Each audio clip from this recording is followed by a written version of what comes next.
there have been numerous objections to the appointment of the former Defence Minister, Nosiviwe Mapisa-Nqakula, as National Assembly Speaker.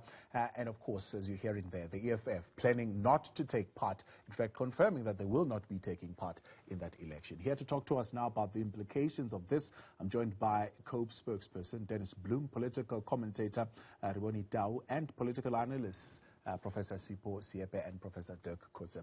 Good evening, and thank you very much for joining us tonight here on In Focus. Dennis Bloem, let's start with you.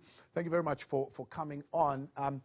The appointment of the new National Speaker to the National Assembly, will you be participating? Good evening, Thabo, and good evening to fellow panelists and the viewers. No, we have said it very clear that we will not participate, we will not vote. We will instead vote against this appointment. That we are very clear on that, Thabo.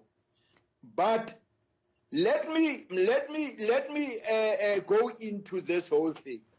You know, I don't understand people are pointing a finger at the former minister, Nosiviwe Mapisa-Nqakula, being seconded to be the Speaker of Parliament. But they are not pointing a finger at the party that is deploying her, the ANC. You know, Thabo, it is not Nosiviwe who are putting herself there. It is the political party that deploys her into that position. Now, we are saying as the Congress of the People, one, there is no more ethics in the ANC. There is the morals of the ANC is gone, because if you are appointing a person, you take a person from one position and recycle that person to this other position.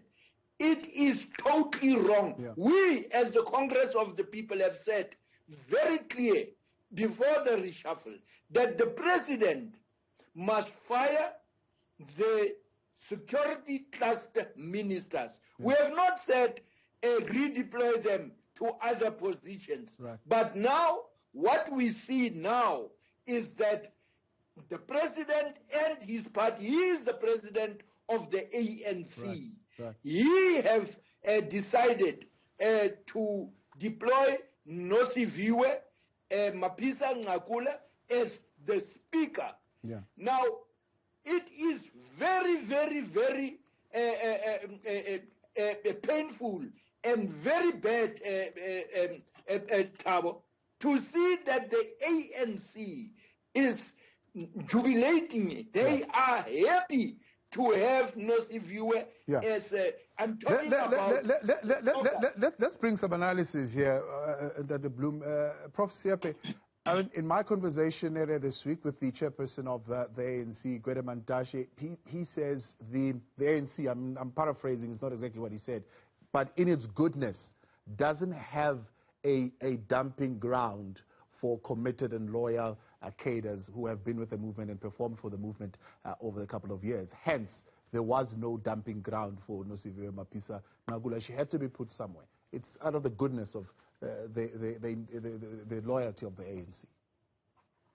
Yeah, well, I'll start first with that response, which I think is very unfortunate, because what you put in a dumping and a dustbin is rubbish. And he's almost suggesting and insulting the former minister to say she should have been dumped, but because we don't have a dumping ground or a dustbin, we don't do that. And that is unfortunate to say that about somebody who was your colleague. But there are a number of constitutional issues that arise in how this matter was handled. First, you have Thandi Modise, who has been elected by a branch of government as a speaker. And the president moves to remove her without her asking a resignation. One would have expected that if she was in that position, elected by parliament, if she feels that she's no longer fit or happy or she wants to pursue others, she must resign first. But you have a person who's heading another branch, removing a person who's in another branch. So that is, it undermines the separation of powers. And this is an issue that the EFF and others are actually raising. Yeah. Then the second issue you have here is that the former minister, the president said she is going to be deployed elsewhere. Mm. And what it does, it gives a sense that when she goes there, she's a deployee of the president. Right. The way parliament works is that among its members, there'll be somebody who will be nominated and parliament will elect. But is that not in keeping, Prof, with, I suppose, the practice within the ANC? I mean, although the president, when he was giving testimony at the commission, he said, when President Zuma said Nhlanhla Nene will be appointed to the BRICS Bank, he was just merely doing political speak. But it's something that we have seen previously. No, you must make a distinction between the branches that exist in our government and that are supposed to be independent. And the parliament is supposed to also hold the president accountable. So when a president decides to say, I can dangle a carrot in a member who has been elected by another branch, we should actually be concerned around that because it creates a problem. And when you also have Gwede Mantashe going there, and of course we can say parties tend to instruct, but there's a vulgarity around this where we have a constitutional judgment that has suggested that members of parliament take an oath. Yeah. And when they are instructed in the manner that they were instructed, there's a suggestion that says they must suspend not only their conscience, but their intellect. So that oath that they take becomes meaningless. And of course, it could be argued that all parties will follow what you call their ideological positioning. But we need to get to a situation where when we say members of parliament are going to hold the executive accountable, it cannot be so vulgar that we know that the executive will not be held accountable because there has already been an instruction. So that is an issue that the parties are actually raising. So it is also not only whether you can do it, is how you handle issues. Right. So it can be considered that there's a conflation here and a conflict of interest. Professor Dirk Kotze, let's bring you in here. I put exactly that question to the chair of the ANC to say, but you went there and suggested strongly to the caucus that they need to elect or at least vote for this particular individual to be put in the vicinity of that area. And he says, yeah, well, you wouldn't be asking that question of the DA. The DA does exactly the same thing. They tell their caucus who to put as the premier, for example, of the Western Cape. Nobody asked them that. Why are we asking that question of the ANC? Yeah, I think where the confusion comes in for many people is the fact that they make a distinction between what happens in presidential systems versus what happens in a parliamentary system. So we have primarily a parliamentary system. And all the ministers, all the members of the cabinet, except for two, must, according to the constitution, be members of parliament. At the same time, the speaker obviously must also be a member of parliament. So when it comes to a person like Ms. Thandi Modise, she qualified for both positions. She qualified as a speaker and she qualifies as a minister. President Ramaphosa has been elected by parliament.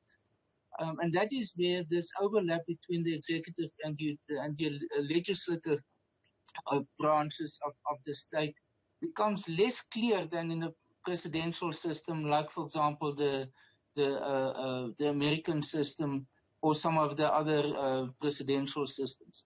Not, for example, the French one, which is a semi-presidential system.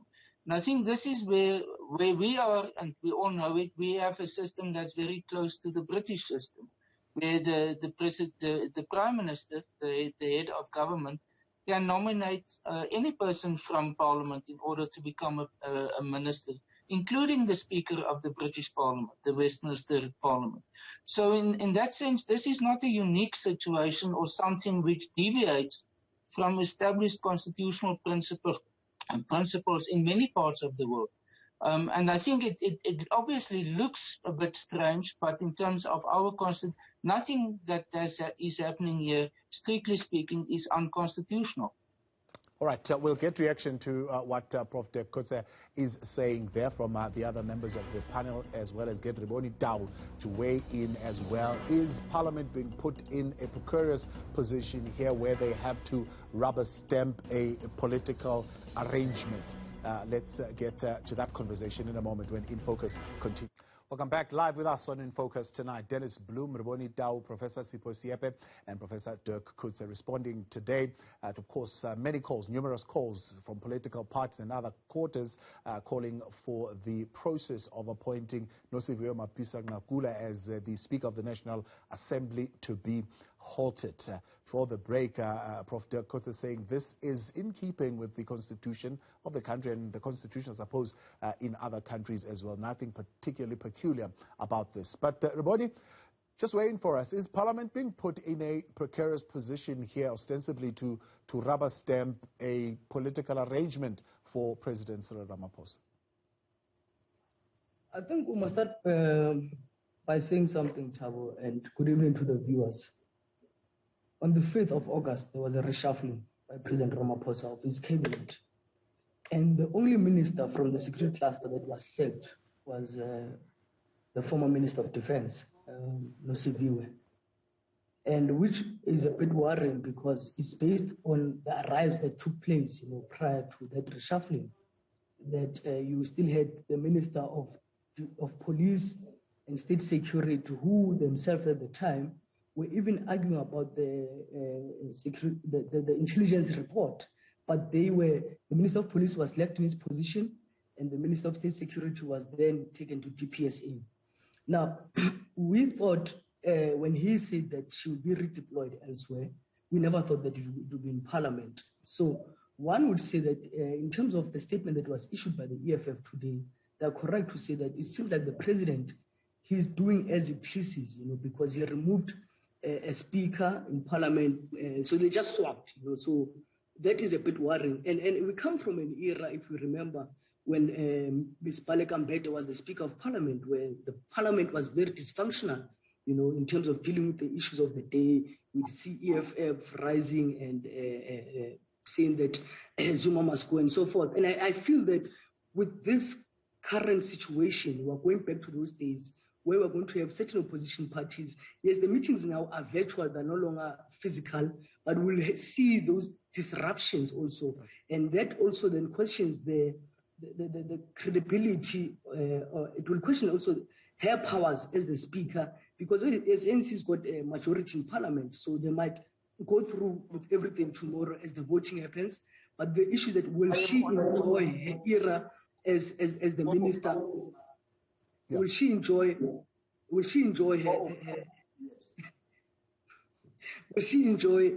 her time as the Speaker of Parliament, or will she become another Baleka Mbete between now and 2024, where there's so much disruptions in Parliament? So those are some of the things that I think the ANC should have reflected on and said, because when someone sacks you as a minister, that means they don't have confidence in you. Yeah. Now, when you take them to a higher position, that's the argument, Rebone. I mean, if you're saying you use the word sacked, she wasn't really sacked. I mean, one would say she was actually promoted. It was just the changing of chairs. No, absolutely, but as I'm saying, because you must remember she was sacked, and we only knew later that the caucus in Parliament has resolved on her name, so she will not be a backbencher in Parliament. She will now become the Speaker of Parliament. But the reality of the matter is that out of the security cluster ministers, she was the only one who was removed from cabinet. Yeah. So technically, but the question is, to what effect? Why is the president playing political chess? I mean, we must also be honest with each other. The ANC has got its own internal dynamics, you know. The Secretary General, as we all know, is suspended due to the cases that he has in the Free State. And then after that is that next year the ANC is going to its own elective conference, which is going to sit in December, where new leadership will be elected. So obviously here it's about playing politics. It's about his survival. It's about trying not to irritate or antagonize certain people within the National Executive Committee, not to be seen to be paging and so forth, based on their own internal dynamics that they are going through as a party at this present moment. Right, that is Dennis Bloem. Before you take another call and accuse me of having you hold for long, let's bring you back into the conversation. What do you make of Professor Terkots' analysis that this is in keeping with the constitutional practices of this country and many other countries, in fact, because we have the type of system that we have in the country? You know, Thabo, Ntatele Kota have tabled a bill, electoral reform. This whole problem can be solved when we don't have rubber stamps in Parliament to just be praising us. We are saying, and that bill is saying, that we must have people who represent their constituencies and not a political party just say you are going that way, you are going. You see, this whole thing that is happening now, it is disrupting the executive and Parliament. You cannot have such a thing that, no, you are not right, you are not correct in this position. We swap you and we bring you to another. What difference will this thing bring? That's why we are saying that the morals of the ANC is totally gone. You can never bring a person who the president must first tell the assembly why he have removed Nosiviwe from a defense and bring her as a speaker to Parliament. Then we will vote. But if for as long as we don't know why he have removed her from that position and bring her, there's reasons why he have removed her. Why is he not open with the public to tell the public? And the ANC, he's the president of the ANC. He must come and tell the National Assembly that I have decided to remove the Minister of Defense and bring her as the Speaker. Then we will answer questions. But for as long as he is just playing chess and saying you are going there, you are going, that is totally wrong. Right. And we will never ever support such thing. Prof Seepe, is the president undermining South Africa's democratic order? This is a simple matter. We have a separation of powers, so let us not pretend that does not exist. And that is a constitutional matter. And the speaker is elected by Parliament. And the Parliament is supposed to hold the executive accountable. So when the president goes and takes the speaker, and the speaker that has not resigned, it undermines Parliament. It simply means that the speakers who may be interested in becoming ministers can always undermine their own roles. So what should have happened is that the Metali Modise should have resigned. And then she still remains a member of Parliament. And then the president could appoint it. It's a simple, it becomes very clean. Then the second issue is when you have a president doing a cabinet reshuffle and talks about, I'm going to deploy this person there. That's also a clumsy way of dealing with it. You could have removed the former minister, and within her party, as a member, they could say there is a vacancy. Right. And in that vacancy, they can then nominate her. But the way it appears, surely the national speaker would not have been able to take the oath of office as minister if she had not resigned. No. She is the minister is a member of parliament, and so if she is removed, the party can then do the normal process because there's already a vacancy. Remember, I stagger this that the speaker is elected and the speaker resigns because she holds a branch that holds the executive to account. So the executive cannot just go to that branch and just remove the person and say, because I want to address my political issues and ambitions. These things must be done properly. And then you remove the minister, and the minister becomes a member of parliament. And because of what has happened, there is a vacancy. Then there can be a nomination. And the parties can then decide whether to support the person or not. Right. But when the president stands and says, I'm deploying her, you make her a presidential deployee as opposed to a person nominated by parliament who will then assist parliament to hold the president accountable. All right. Quick one. So there's a clumsiness around this issue. Quick one. That's exactly and that clumsiness tends to conflate roles and undermines the separation of powers.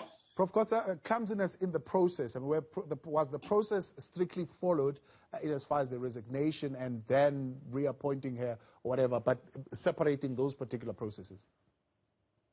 Yes, the speaker had to resign. I mean, I'm quite sure there's a resignation letter. Before she was sworn in as minister, she could not have been sworn in as a minister while she was still speaker. So that's the constitutional procedures that is expected of that she was supposed to follow. And though it was maybe not made public, I'm very much sure that there is certainly a letter of resignation in which she terminated her position as Speaker of the National Assembly. But there's a problem there, Dr. Kotze. First, she's elected by Parliament. So when you resign, after being elected by that Parliament must know that you have resigned. Otherwise, you're undermining the actions that Parliament had actually taken to say, we have elected you. You can't just be elected by a body and then you resign, you don't even tell that body. Then you are undermining that very body that had elected you. Prof. Kotze? Yes, I think in terms of the way in which it was handled from a public's point of view, what we as the public and as well as the members of parliament knew, this was done in a very clumsy way. I mean, with that I completely agree. I also agree with the fact that the person who has been now nominated as the speaker and who was dismissed as a minister, and by implication, therefore, means that President Ramaphosa did not have any more faith and confidence in her and thought that she could not continue. To make her or to be involved in the process of her becoming the speaker is, let's put it in a very soft way, very unfortunate. I mean, it is really not, because the position of speaker is a very important constitutional position. It's the third person to be, or second to act as a president in the absence of the incumbent president. In many countries, it is the number 3 person in terms of the protocol. When there's ceremonial events, state visits and so on, the speaker is always part of it. I think one of the problems in South Africa is that the speaker is actually not treated as such. It does not enjoy that same symbolic and constitutional position as it is supposed to do, because to a large extent the political positions, the executive positions, are still regarded as more prominent, as more influential than that of the speaker. Right. The speaker should also play that role, not only of officiating in parliamentary sessions or sessions of the National Assembly, but should provide more of a visionary role for Parliament in general. Right. Not only in terms of it. Yes? I'm going to bring in Rebone here and let's wrap up the conversation because we are out of time. Does this move of putting Nosiviwe Mapisa-Nqakula as the Speaker of the National Assembly strengthen the position of President Ramaphosa in the party, or does it weaken it? What a question, Tom. The reality of the matter is that one does not even know where is she in terms of the dynamics within the party. You know, if that helps his campaign, or if it weakens him to show how clumsy he is, based on the, as we know, there's the RT and the CR17 infection within the ANC. You know, but the reality of the matter is that he is consolidating power as things stand. Going to 2022, within even House, his cabinet, he kept literally all the ministers in terms of making sure that people will toe the line and know that there is indeed a new sheriff.